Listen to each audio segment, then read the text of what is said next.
The December snow fell like silent witnesses over the city's darkest corners, burying secrets in white that would resurface red by morning. Adrian Blackwood moved through Riverside Park like a shadow given form, his long black coat barely a barrier against the bitter wind. His mind was still replaying the warehouse meeting that had ended an hour ago. 3 bullets, 2 bodies, 1 message delivered. At 42, he'd built an empire from blood and fear into the most powerful criminal organization in the eastern seaboard. But power had come with a price. He had no family, no one who knew his real name, no place that felt like home despite the fortified penthouse that bore his name. His life was full of control and devoid of connection. He was cutting through the park because his usual route was being watched by federal agents, and Adrian had learned long ago that patterns got you killed. The Christmas lights strung through the bare trees struck him as grotesque, false cheer in a world he knew was fundamentally savage, where kindness was weakness and mercy got you buried. The decorations were for people who still believed in goodness, in redemption. Adrian Blackwood believed in neither. That's when he heard the voice. "Please, sir." Adrian's hand moved instinctively toward the weapon concealed beneath his coat before he registered the source. A small boy stood near a snow-covered bench, maybe 8 or 9 years old. He wore a gray jacket too thin for December, a red scarf wrapped around his neck, and jeans that had seen better days. His dark hair was damp with melting snow, his cheeks raw from cold and tears. But it was his eyes that made Adrian pause, wide with terror, yet the child had approached him anyway. The boy had looked at Adrian's face, at the distinctive tattoos that marked him as someone to fear, someone to avoid, and approached anyway. That meant desperation. "Yes?" Adrian said, his voice low, instinctively scanning the area for threats, for witnesses, for complications. His reputation made him untouchable to rivals, but a single man alone with a child could draw police attention he couldn't afford. "Sir, my baby sister is freezing," the boy's voice cracked, not from puberty, but from the effort of not breaking down completely. "I don't know what to do. Everyone else, they walked away when they saw me, but you stopped."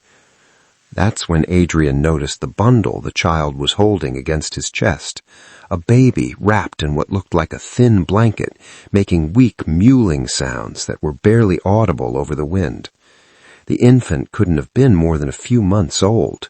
Her tiny face was visible in the gap of the blanket, lips tinged blue, skin pale, her small body too still. Adrian had seen death in every form imaginable. He'd caused it, ordered it, walked past it without a second thought. But something about that barely there cry made his blood run cold in a way that had nothing to do with the December wind. "How long have you been out here?" Adrian kept his voice level, but his eyes were already assessing the baby's condition. The weak crying was bad. Silence would be worse. "I don't know. Hours, maybe. Mom said she'd be right back, but..." The boy's words dissolved into shaking. "She's getting so quiet. That's bad, isn't it? When babies get quiet like that?" "Yes." Adrian didn't lie to children. He didn't talk to children as a rule, but lies wouldn't help this one. "That's very bad." He should walk away, call 911 from a burner phone 2 blocks over and disappear. Children meant questions, police reports, attention he couldn't afford. His empire was built on staying invisible to those who mattered and terrifying to those who didn't. This situation was nothing but risk. But the boy was looking at him with those desperate eyes, trembling for more than just cold, holding his sister like she was the only thing in the world that mattered. And Adrian recognized something in that fierce, protective desperation, something he'd thought he'd killed in himself decades ago. "What's your name?" Adrian asked, already shrugging out of his coat. "Caleb," his teeth chattered, "and this is Hope." Adrian wrapped his coat around both children, the expensive wool engulfing them. Caleb flinched at the sudden proximity to the tattooed stranger, but didn't pull away. Hope made a sound barely louder than a whisper. "I'm Adrian." He pulled out his phone, not the burner, but his real one. The call he was about to make would raise questions he'd have to answer later. "We need her to get warm, now." Are you going to help us?" Caleb's voice was small, uncertain, as if kindness was something he'd forgotten existed. Adrian looked at the boy, at the baby who might not survive the next hour, at the Christmas lights that suddenly seemed less obscene and more like a reminder that not everything in his world had to end in blood. "Yes," he said, and felt something shift in his chest that he couldn't name. "I'm going to help you." Adrian's call was answered before the second ring. "Dimitri, Riverside Park, North Entrance, 2 minutes." He ended the call before his driver could respond. Orders from Adrian Blackwood did not require confirmation. Caleb stood frozen beside him, Hope's weak sounds barely audible beneath the coat. "Where are we going?" "Somewhere warm." Adrian kept his voice level, but his mind was already calculating complications. His penthouse was a fortress designed to keep the wrong people out, not to welcome children in. His associates would see this as weakness. Weakness invited challenges. Challenges meant blood. He'd deal with it. The black SUV materialized from the snowy darkness like something predatory, its reinforced frame and tinted windows a clear message to anyone watching: stay away. Dimitri emerged from the driver's seat, his expression neutral until he saw what Adrian was holding. His eyes widened fractionally, the only surprise he'd show. "Sir?" "Drive." Adrian settled Caleb and Hope into the back seat, sliding in beside them. The interior was warm, mercifully warm. "And call Dr. Petrov. Tell him it's urgent, not the usual urgent." Dimitri understood immediately. Not gunshots, something else. He made the call in rapid Russian while navigating the icy streets with practiced efficiency.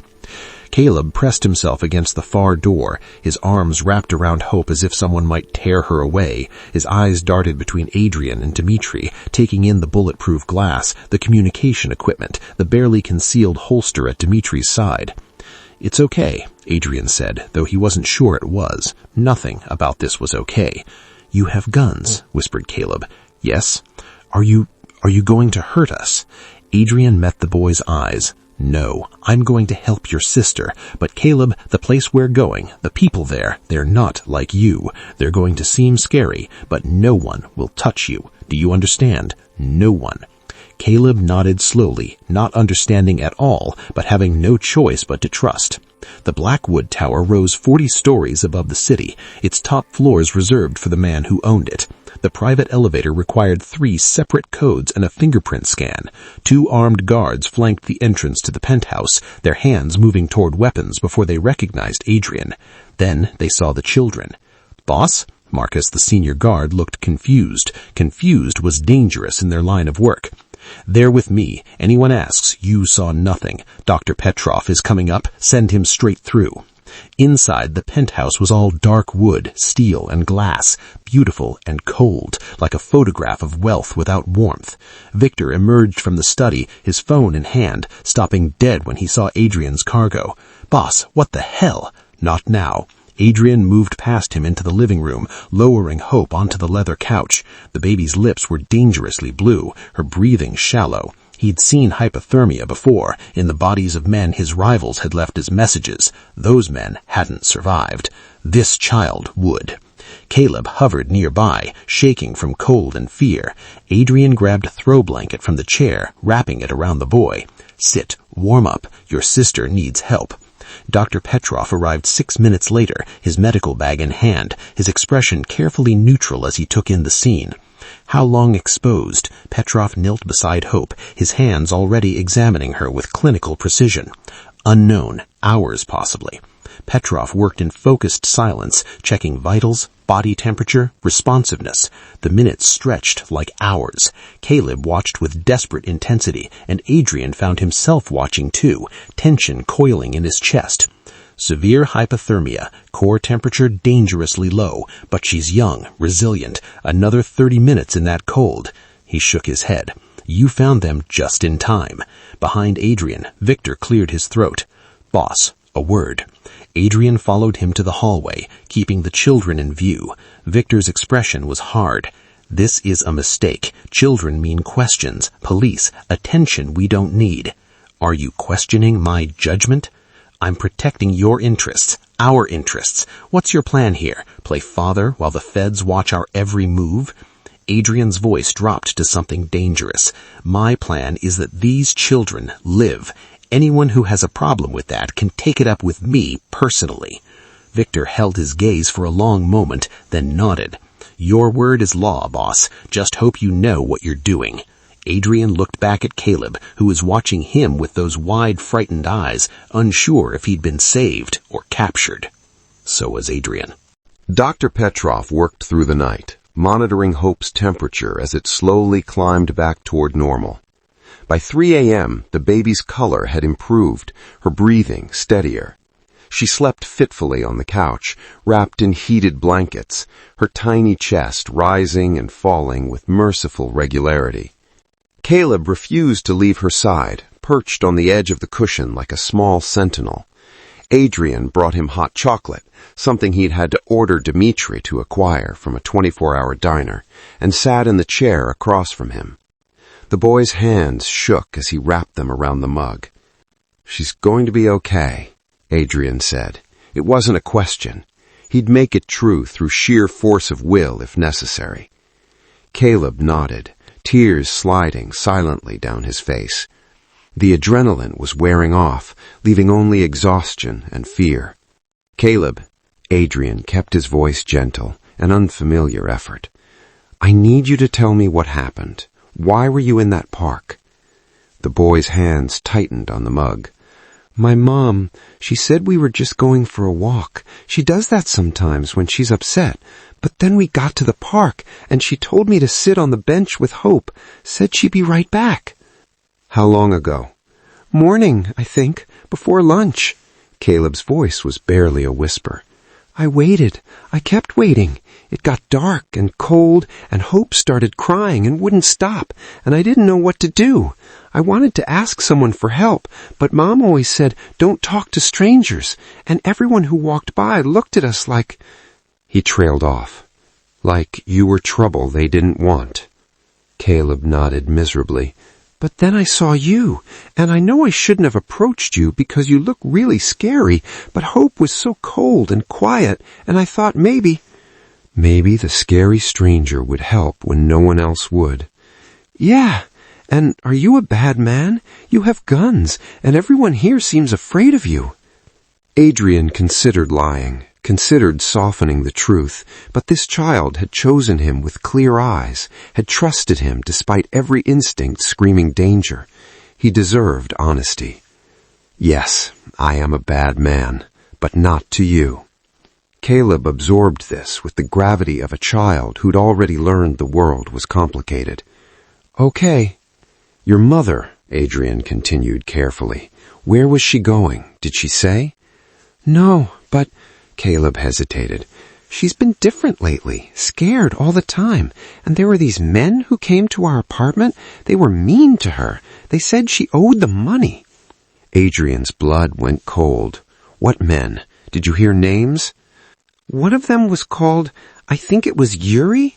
He had an accent like yours. And Mom, she started acting weird after they came, sleeping all day, forgetting to feed Hope. I tried to help, but I'm only 8, and I don't know how to... You did everything right. The men who came to your apartment, did you hear what they wanted? Money, lots of it. Mom cried and said she didn't have it. They said she'd work it off. Caleb's face crumpled. I think she left us to run away from them. Yuri Koslov. Adrian's jaw clenched so hard his teeth ached. The Koslovs dealt in prostitution, drugs, human trafficking, the ugliest parts of the underworld that even Adrian's organization avoided. If Rachel Thompson owed them money, they'd have forced her into working their streets, pumped her with their product until she was too dependent to escape. And if she'd run, they'd want revenge, loose ends tied up. Which made these children, boss, Victor appeared in the doorway, phone in hand, his expression grim. "We have a problem. Words on the street. Koslov's people are looking for 2 kids, a boy and a baby, Rachel Thompson's children." Adrian's eyes went to Hope, sleeping peacefully, unaware she'd just become a target. Then to Caleb, who was watching him with growing fear. "They're already looking for us?" the boy whispered. Adrian stood, his decision calcifying into something absolute and immovable. "Victor, double the guards. No one gets up here without my personal clearance, and I want eyes on every Koslov property in the city." "Boss, if we're harboring they're not property. They're under my protection now." Adrian's voice could have cut glass. "Anyone who touches them answers to me. Make sure Yuri Koslov understands that personally."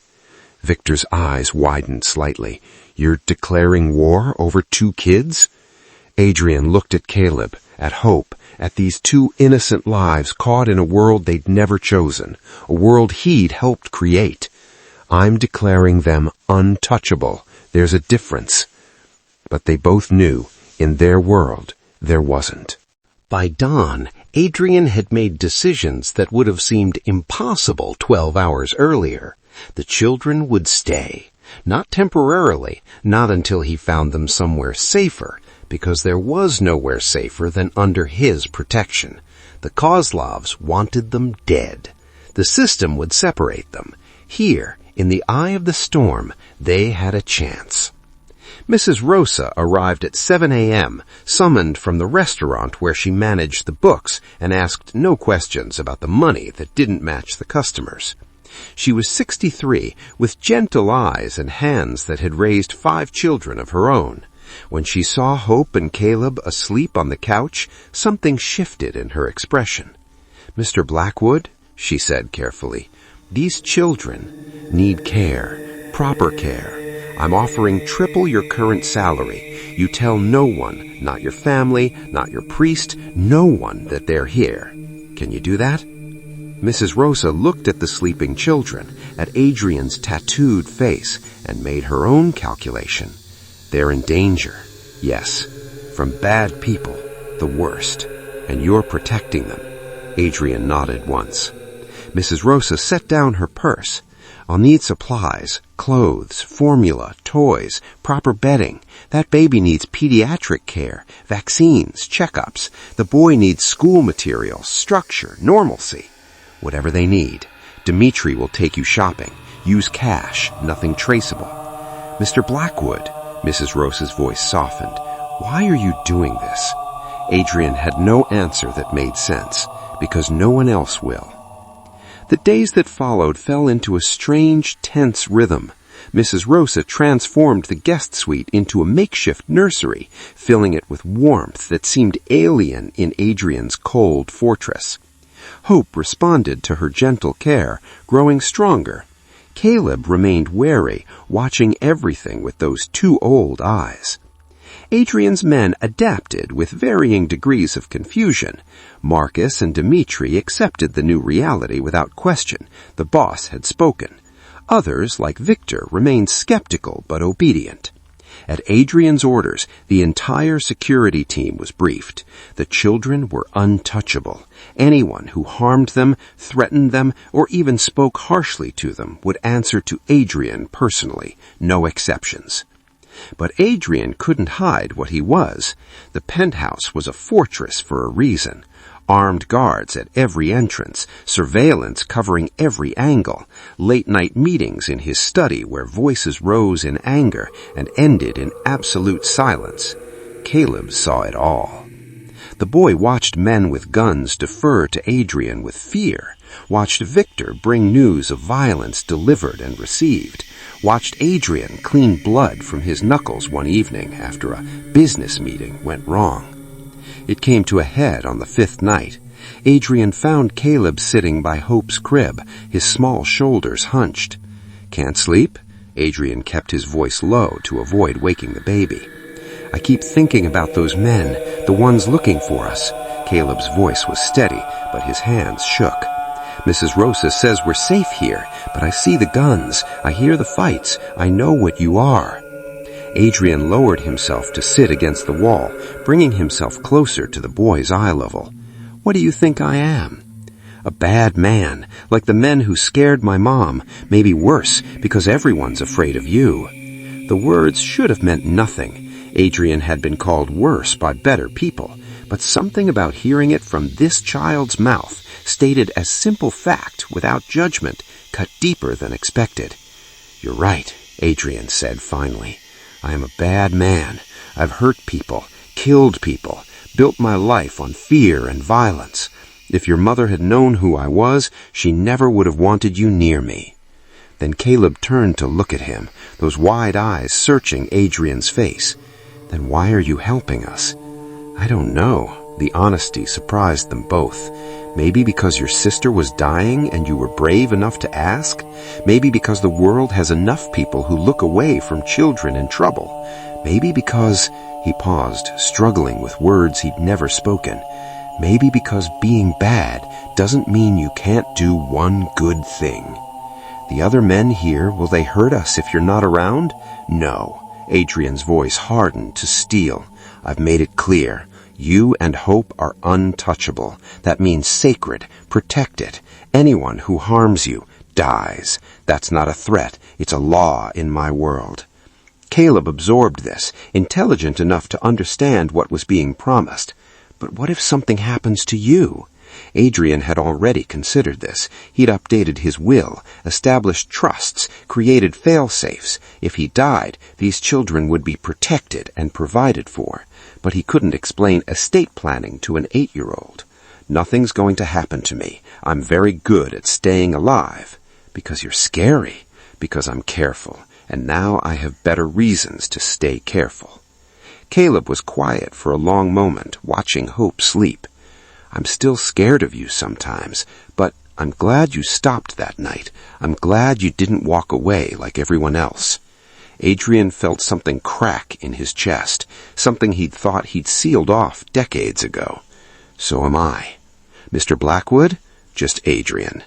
"Adrian," Caleb tested the name. "Adrian, are you going to make us leave eventually, when it's safe?" The question Adrian had been avoiding. The logical answer was yes, find them proper placement, good people, normal lives. But the thought of sending them away, of Hope calling someone else in the night, of Caleb's wary trust given to strangers. "No," Adrian heard himself say. "You're staying, for as long as you need, for as long as you want. Even though we make things complicated, especially because you make things complicated." Caleb smiled, small, tentative, but real. The first smile Adrian had seen from him. "Okay, thank you." Adrian nodded, not trusting his voice. He'd made a promise he couldn't fully understand to children he had no right to protect in a world that would see them as weakness. But it was the most honest promise he'd ever made, and he'd kill anyone who tried to make him break it. The days blurred into an awkward dance of violence and tenderness. Adrian would spend his mornings in meetings where men's fates were decided with a nod or cold stare, then return to find Mrs. Rosa teaching Caleb to read, while Hope babbled at colorful toys Adrian had ordered in bulk, uncertain what babies actually needed. He watched Mrs. Rosa constantly, studying her movements like he once studied his enemies. The way she spoke in soft tones, never raising her voice even when frustrated. How she knelt to Caleb's eye level for important conversations. The gentle efficiency with which she handled Hope, supporting the baby's head, testing bottle temperature on her wrist, singing nonsense songs that made the infant coo. Adrian tried to replicate it. The results were mixed. "You're holding her like a bomb," Mrs. Rosa observed one afternoon, watching Adrian cradle Hope with rigid arms. "She's fragile." "She's resilient. Relax. She can feel your tension." Adrian forced his muscles to uncoil, and Hope immediately settled against his chest, her tiny fist curling into his black shirt. Something in his chest tightened at the casual trust. Caleb remained cautious. He'd flinch when Adrian moved too quickly, his body remembering lessons about dangerous men that no amount of gentleness could immediately erase.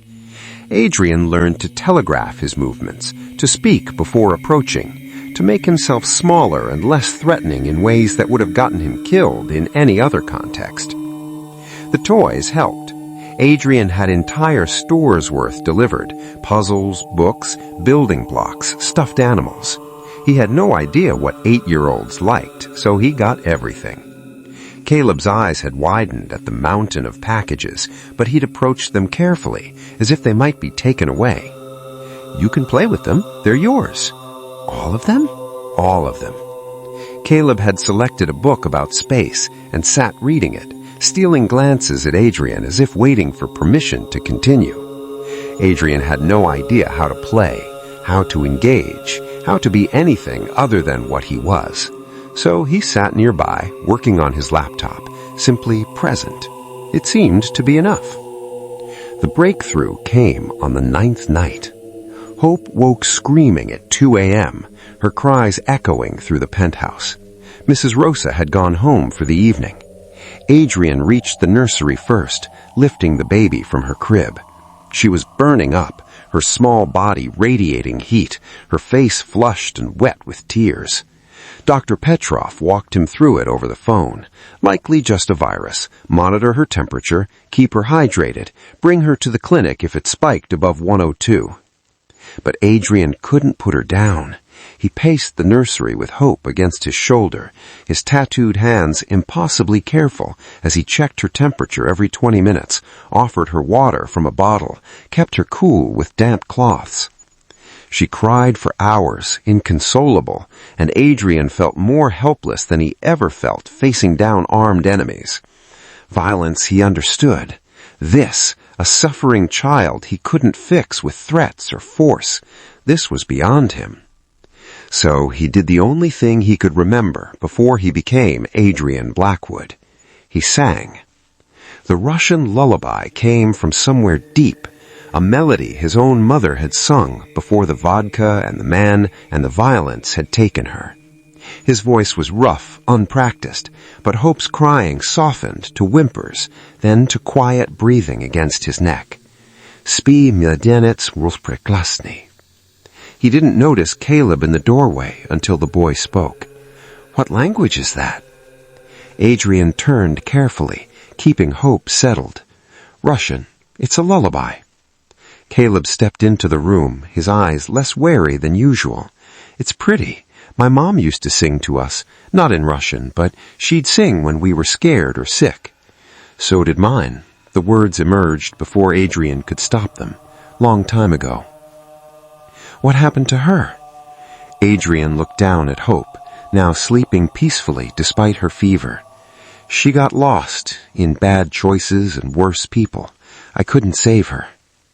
Caleb moved closer, studying Adrian's face with that unsettling perception. Is that why you saved us? Because you couldn't save her? Maybe. I don't know. Or maybe I'm just tired of being the bad person in every story. You're not bad to us, Caleb said quietly. You're scary sometimes, and I know you do bad things, but you're not bad to us. That's a low bar. It's higher than you think. Caleb climbed into the chair beside Adrian, leaning against the armrest, his eyes already drooping. Can you teach me the song, in case Hope gets sick again and you're not here? Adrian's throat tightened. I'll teach you, but I'll be here. Promise? It was a promise he had no right to make in a life where tomorrow was never guaranteed. But looking at this boy who'd chosen to trust him, at the baby sleeping peacefully in his arms, Adrian made it anyway. I promise. Caleb smiled, his fear finally cracking into something like hope. Okay, I believe you. Adrian sang the lullaby again, softer now, and watched as Caleb's breathing evened out into sleep. His small body finally relaxed while Hope slept on his chest. The city's most feared man sat in a nursery at 3 a.m., holding 2 children who had every reason to fear him and somehow didn't, singing a song his mother had taught him before he learned that gentleness was weakness. For the first time in 30 years, Adrian Blackwood wondered if maybe she was wrong. The intelligence came through Victor 3 weeks after the park. Yuri Kozlov knew the Thompson children were alive, knew they were with Adrian, and worse, he was considering his options. They see it as opportunity, Victor explained, spreading surveillance photos across Adrian's desk. Either leverage to force concessions or loose ends they can eliminate to send Rachel a message before they find her. Adrian studied the photos. Kozlov soldiers watching his building, mapping security patterns, testing weaknesses. What do you recommend? Give them up, quietly. Let them disappear into the system. Child services, foster care, not our problem anymore. Adrian's silence was answer enough. Victor sighed. Then we fortify. Double the guards, restrict all access, prepare for escalation. But boss, you need to understand, protecting them makes you vulnerable, makes us vulnerable. The men are already talking. Let them talk. They're saying you've gone soft, that a woman and 2 kids have compromised the Blackwood organization. Adrian's eyes went cold. Then perhaps those men need a reminder of exactly how soft I am. Boss, we adapt, Adrian said, his voice dropping to something dangerous. They want the children, they go through me. Make sure Kozlov understands that personally. Victor left to implement Adrian's orders, and Adrian sat alone in his office, staring at the surveillance photos. He'd known this moment would come. The criminal world respected only strength, and compassion was interpreted as weakness. By protecting Caleb and Hope, he'd painted a target on all of them. But he'd meant what he said. They'd have to go through him. The attack came 2 nights later. Adrian was reading to Caleb, stumbling through a book about dinosaurs while Hope played on the floor, when the first gunshot shattered the evening quiet. His body moved before his mind processed, muscle memory from decades of survival overriding everything else. Get down. He shoved Caleb behind the couch, scooped Hope into his arms. The baby started crying, confused and frightened. More gunshots, closer now. Shouts in Russian, his men returning fire. Mrs. Rosa, take them to the safe room. Code is 4792. Lock it. Don't open it for anyone but me. Adrian thrust Hope into her arms, his voice absolutely calm despite the chaos erupting in his hallway. Adrian, Caleb's voice was pure terror. I'll be right back, I promise. Go with Mrs. Rosa, now. He waited until the safe room door sealed shut before letting the cold fury take over. 4 Kozlov soldiers had somehow bypassed his security, bribed guard most likely. They'd made it to the penthouse level. They wouldn't make it back down. Adrian moved through his home like death itself. The first man went down with a bullet through his throat before he registered Adrian's presence. The second managed to raise his weapon before Adrian's knife found his kidney. The third and fourth put up more fight, but they'd brought guns to a place where Adrian knew every corner, every shadow, every advantage. It was over in 3 minutes.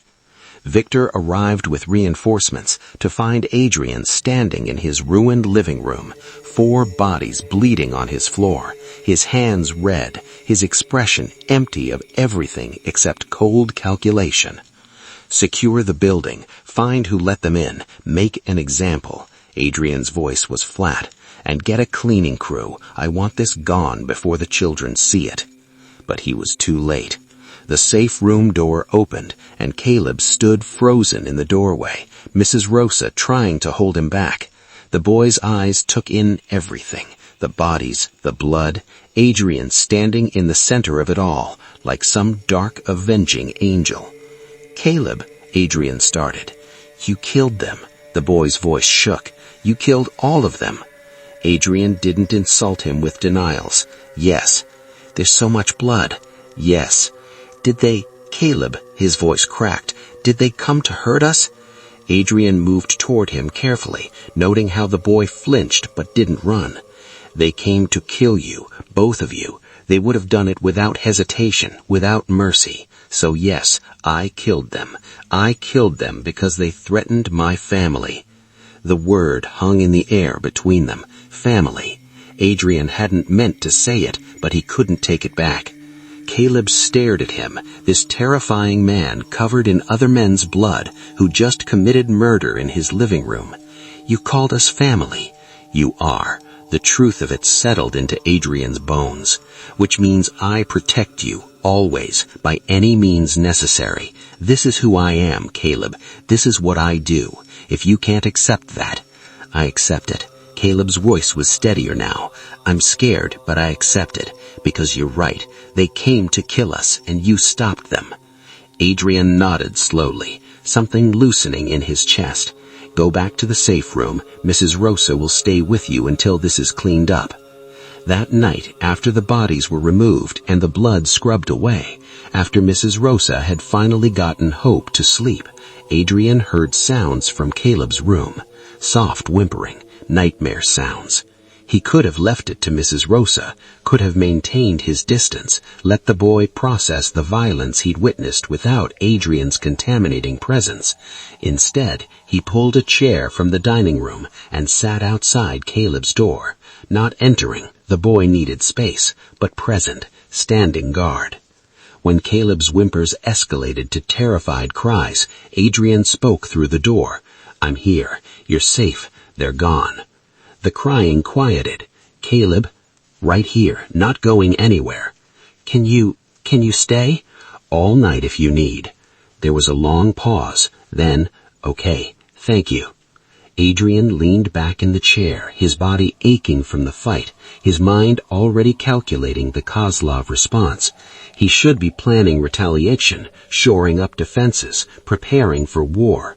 But he sat outside a frightened child's door until dawn, standing guard over innocents he'd killed to protect. The city's most dangerous man, reduced to a nightlight and a promise that everything would be okay. He'd never meant anything more in his life. 3 months transformed Adrian's fortress into something he barely recognized. Hope's toys scattered across floors once pristine. Caleb's space books stacked on tables that used to hold only whiskey and weapons. The sound of children's laughter in halls that had only ever echoed with threats and ultimatums. Hope was thriving, chubby-cheeked and curious, pulling herself up on furniture, babbling strings of sounds that Mrs. Rosa insisted were almost words. Caleb had started online schooling, his quick mind devouring lessons faster than his tutors could provide them. He'd stopped flinching when Adrian entered a room. Mrs. Rosa says you're a bad man, Caleb announced one evening, working on math problems while Adrian reviewed territory reports. But I told her she's wrong. Adrian looked up, surprised. I am a bad man, Caleb. We've established this. No, the boy's expression was serious. You do bad things sometimes, but you're not mean. Mean is different. Mean is those men who came to our apartment, who made my mom cry. You're not like them. Adrian had no response to that. The distinction felt important to the boy, even if Adrian couldn't see it himself. Papa! Hope's voice cut through the moment, her first clear word, directed at Adrian as she pulled herself up on his chair. The reports slipped from Adrian's hands. Did she just... She's been practicing with me, Caleb grinned. She says it means you. Papa. Adrian lifted Hope into his lap, the baby immediately grabbing at his beard with sticky fingers, delighted with her new word. Something cracked open in his chest that had been sealed for decades. Say it again, he murmured. Papa, Papa, Hope shrieked happily. For a moment, Adrian Blackwood forgot he was a crime lord, forgot the blood on his hands, the empire built on fear. He was just a man holding a child who'd chosen to call him father. The moment shattered when Victor entered, his expression grim. Feds are outside. Agent Morrison, Financial Crimes Division, says he has questions about your domestic arrangements. Adrian's jaw tightened. The authorities had been circling for weeks, suspicious about the children's sudden appearance. They suspected he was using them as cover, a shield against investigation. Tell him I'll meet him tomorrow, my lawyer present. Boss, he's not backing down. Says if you don't talk now, he'll come back with child services. The threat landed like a bullet. Adrian looked at Caleb's worried face, at Hope happily destroying his paperwork. Give me 10 minutes. The meeting with Agent Morrison was tense but controlled. Adrian's lawyer deflected most questions, but the agent's message was clear. The federal government was watching. Any hint that the children were in danger or being used, and they'd be removed immediately. We protect children, Mr. Blackwood, even from men like you. Adrian had smiled, predatory and empty. Then we want the same thing. But the walls were closing in from every direction. Investigation, Kozlov pressure, his own organization questioning his judgment. The children were safe in his fortress. But for how long?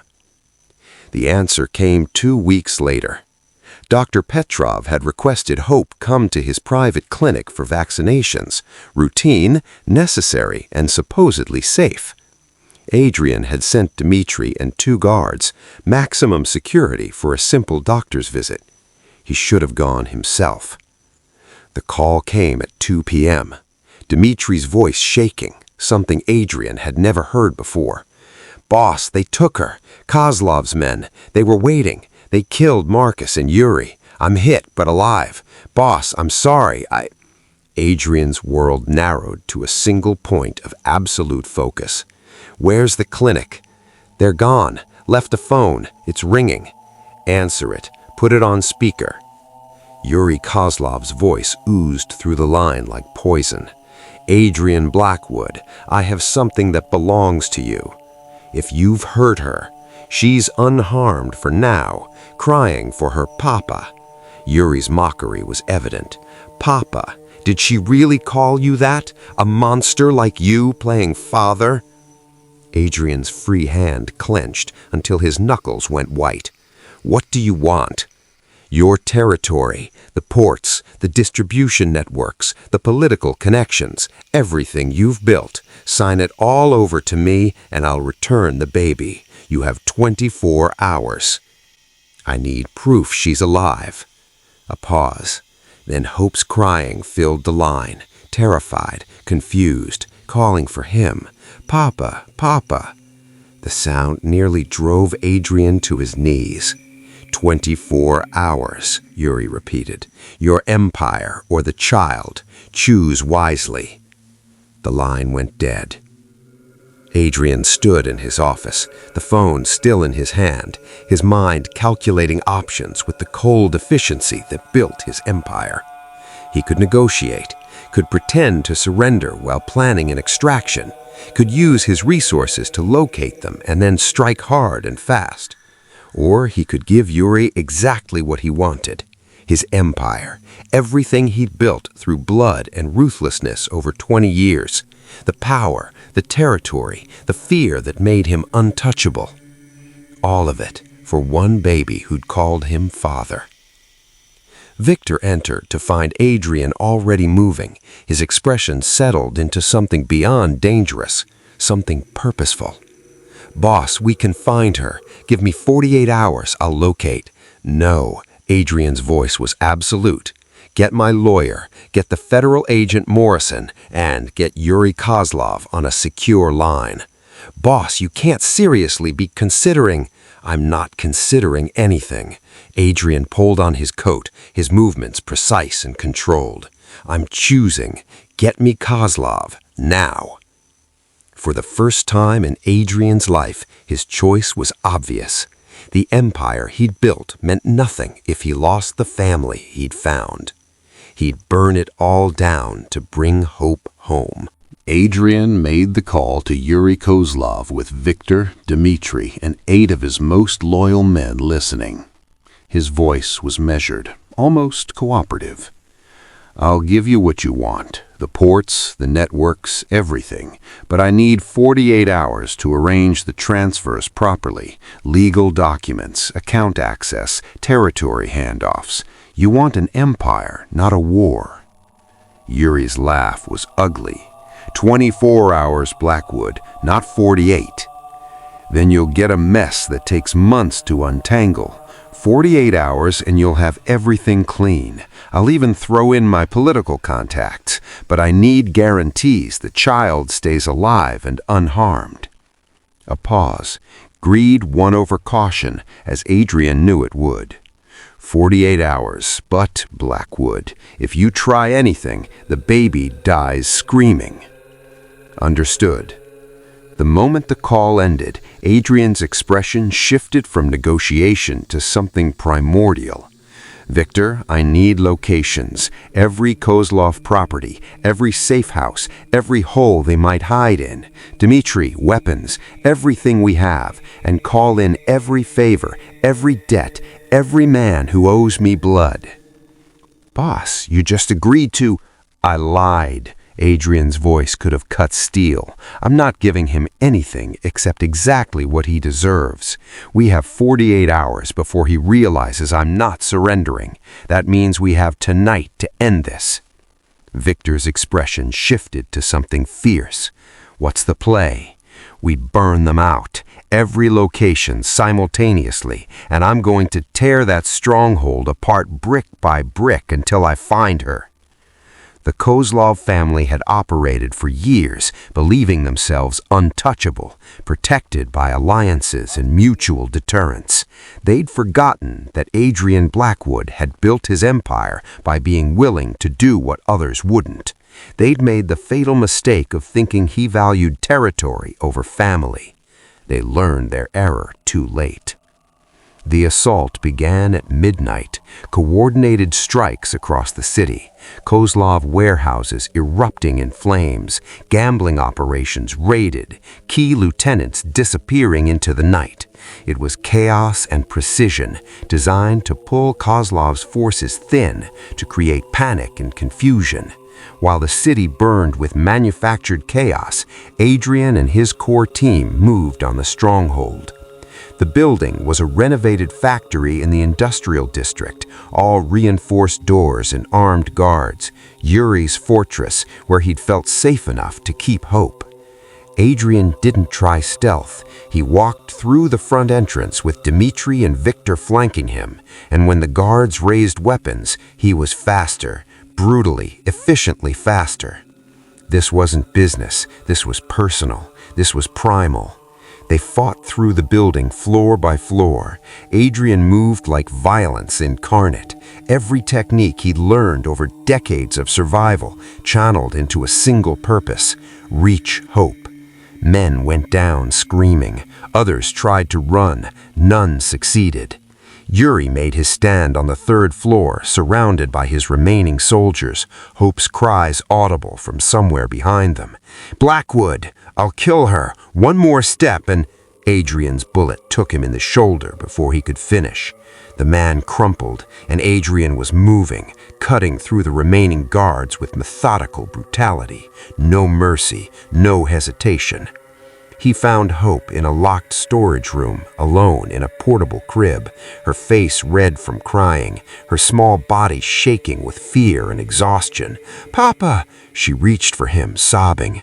Adrian scooped her up with blood-stained hands, pressing her against his chest, his body shaking with relief and residual fury. "I've got you. You're safe. I've got you." Behind him, Victor was securing the building. Yuri Kozlov lay bleeding, watching Adrian cradle the baby with a mixture of pain and disbelief. "You started a war over one child. You've lost everything." Adrian looked at him with empty eyes. "No, I found everything. You just couldn't see it." He left Yuri for Victor to handle and walked out of that building carrying Hope like she was made of glass, his coat soaked with other men's blood, his empire burning in behind him in ways that had nothing to do with fire. Caleb was waiting when Adrian returned at dawn, Mrs. Rosa holding him back as armed guards secured the perimeter. The boy's eyes went wide, seeing Adrian covered in blood, but then they saw Hope, alive, reaching for her brother, and nothing else mattered. "Hope!" Caleb ran forward as Adrian lowered the baby into his arms. The siblings clung to each other, both crying now. Then Caleb looked up at Adrian, those two wise eyes searching his face. "Did you have to kill people to save her?" Adrian could have lied, could have softened it, but Caleb deserved truth. "Yes, many people." "Would you do it again?" "Every time, without hesitation." Caleb was quiet for a long moment, Hope nestled in his arms. Then he nodded slowly. "Thank you for saving my sister. Thank you for—" He struggled with words too big for 8 years old. "Thank you for being our family." Adrian felt something break and reform inside him simultaneously. He'd found something worth more than territory, more than power, more than the empire he'd spent 20 years building, and keeping it meant losing everything else.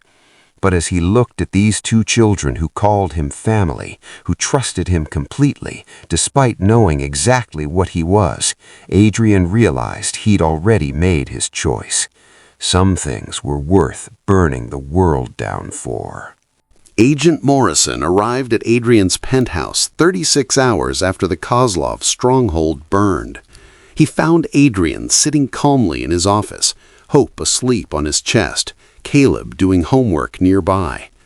The federal agent's eyes swept across the domestic scene with obvious suspicion. "Mr. Blackwood, we need to talk about last night's events." "I imagine we do." Adrian kept his voice low to avoid waking Hope. "Caleb, take your sister to Mrs. Rosa, please." Once the children were gone, Adrian looked at Morrison directly. "I'm ready to make a deal."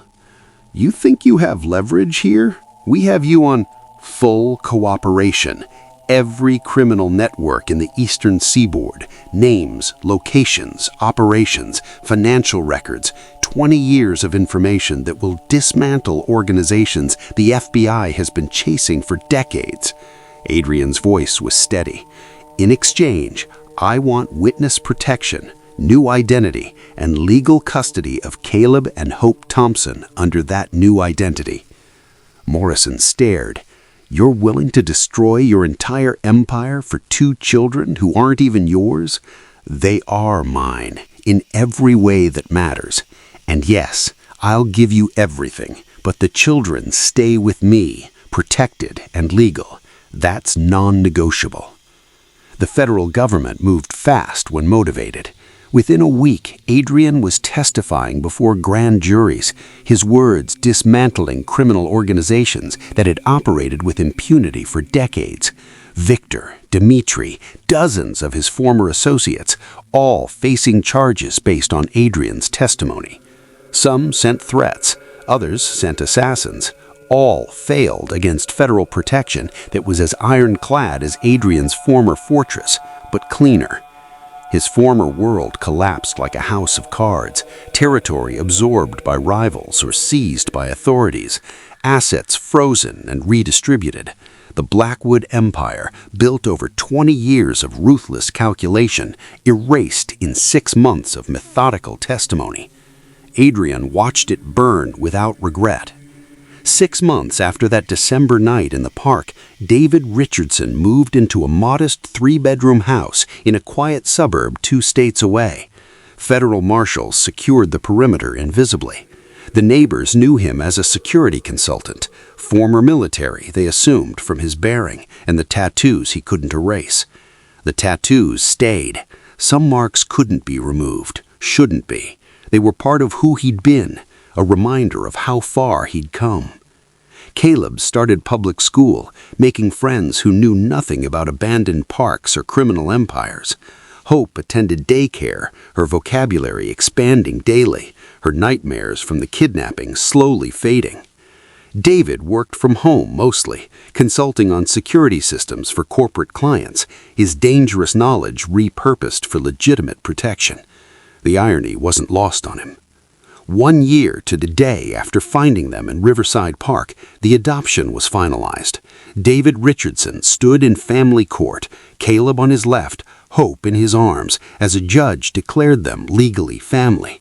No criminal connections, no shadowy background. The federal government had provided a past as clean as they could manufacture. "Mr. Richardson," the judge smiled, "congratulations, you're officially a father." Caleb squeezed his hand.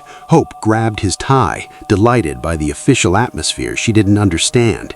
And David, who had been Adrian, who had been a crime lord, a killer, a man everyone said had no soul, felt tears threatening for the first time since childhood.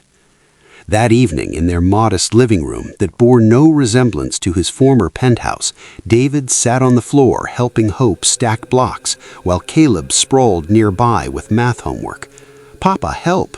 Hope demanded, her tower collapsing. "Patience," murmured David, showing her how to build a steady foundation. "Strong things take time." His phone sat silent on the counter. No criminal business, no midnight emergencies, no coded messages about territory or violence. The doorbell didn't bring armed guards, just neighbors borrowing sugar or delivering misplaced mail. He'd traded an empire for this, power for peace, fear for love. "David?"